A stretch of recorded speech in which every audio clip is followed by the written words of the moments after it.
प्रश्न तुमचे, उत्तर आमचे. अचूक, निर्भीड आणि सडेतोड. लोकशाहीचा खरा मंत्र म्हणजेच न्यूज लोक.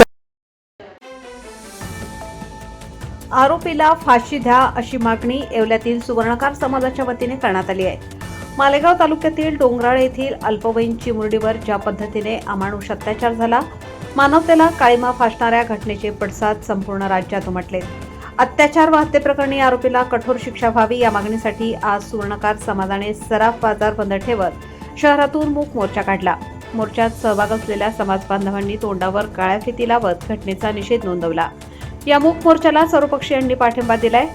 पोलीस प्रशासनाला निवेदन देऊन खटला फास्ट ट्रॅक मध्ये चालवून आरोपीला फाशीची शिक्षा द्या अशी मागणी करत घोषणाबाजी करण्यात आली. न्यूज लोकतंत्र 18 साठी अय्यूब शाह, येवला. डोंगराळ तालुका मालेगाव येथे जी अमानवीय घटना घडली, इतक्या छोट्या बालिकेची अत्याचार करून निर्गुण हत्या करण्यात आली, याचा आम्ही संपूर्ण समाज, येवला शहरातील तमाम नागरिक याचा जाहीर निषेध करतो.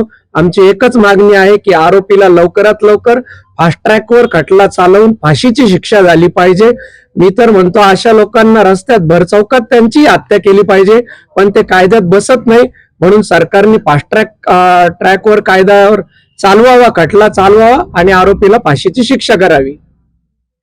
वाईट घटना घडली याचा आम्ही जाहीर निषेध करत आहे.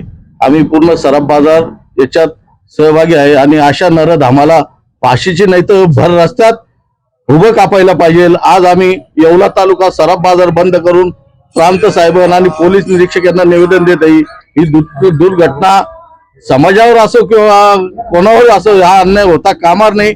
याला कायदे कडक झाले पाहिजे आणि अशा नरधमांना उभं कापायला पाहिजे किंवा फाशीची शिक्षा देत आहे व्हायला पाहिजे. आम्ही याचा जाहीर निषेध करत आहे आणि तालुका बंद करण्याचा जाहीर निषेध करत आहे.